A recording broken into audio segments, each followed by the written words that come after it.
Il sera question d'histoire. Française, Français, I have a dream. Je suis contre la peine de mort.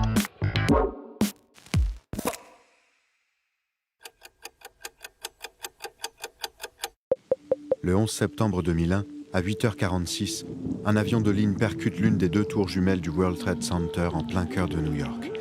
La panique s'empare aussitôt de la ville qui a les yeux rivés sur l'immense gratte-ciel en flammes.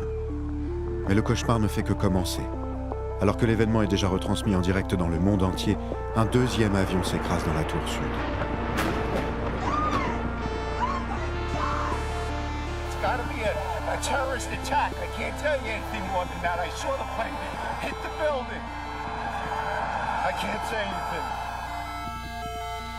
Vers 10h, les deux tours s'écroulent, l'une après l'autre, dans un gigantesque nuage de poussière.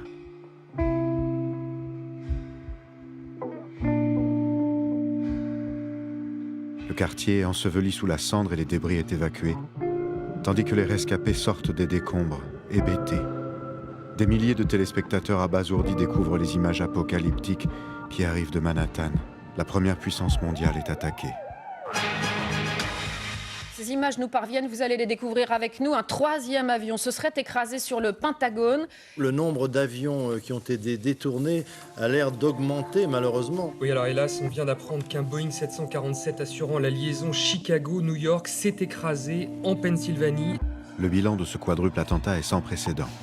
Au total, près de 3000 personnes perdent la vie et plus de 6000 sont blessées. 72 heures après les attentats, le FBI identifie les 19 pirates de l'air qui ont pris le contrôle des avions.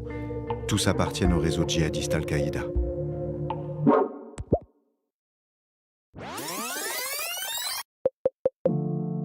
Créée en 1988 par le milliardaire saoudien Oussama Ben Laden, l'organisation terroriste Al-Qaïda veut imposer une vision intégriste de l'islam par la terreur et libérer les pays musulmans de l'influence occidentale.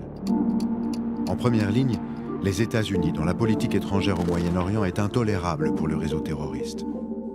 À commencer par le stationnement de troupes américaines en Arabie Saoudite.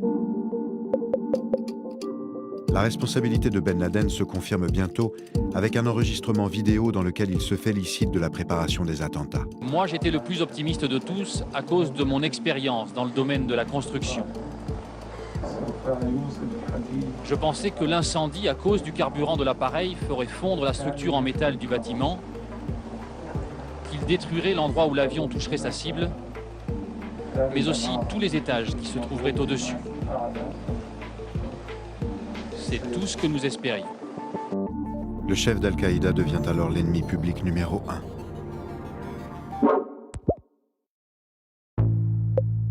Le jour même, depuis la Maison-Blanche, le président des États-Unis, George W. Bush, déclare la guerre contre le terrorisme. And we stand together to win the war against terrorism. La riposte est extrêmement rapide. Moins d'un mois après les attentats, les États-Unis forment une coalition internationale et interviennent en Afghanistan, le siège d'Al-Qaïda selon leur service de renseignement. Mais Ben Laden reste introuvable. Le 26 octobre, le Congrès américain vote le Patriot Act, une loi qui renforce les pouvoirs des autorités américaines dans la lutte contre le terrorisme. Elle prévoit notamment de faciliter la mise sur écoute, la surveillance et la détention des suspects.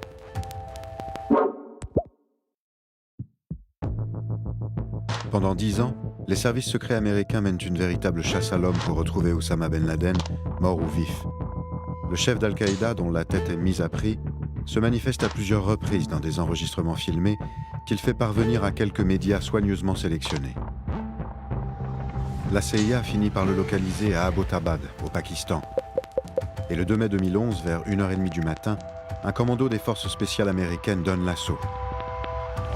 Le terroriste le plus recherché du monde est abattu par balle. The death of bin Laden marks the most significant achievement to date in our nation's effort to defeat Al-Qaïda. Mais très vite, une nouvelle organisation terroriste prend de l'ampleur, l'État islamique, également appelé Daesh. En 2014, il proclame l'instauration d'un régime totalitaire en Irak et en Syrie.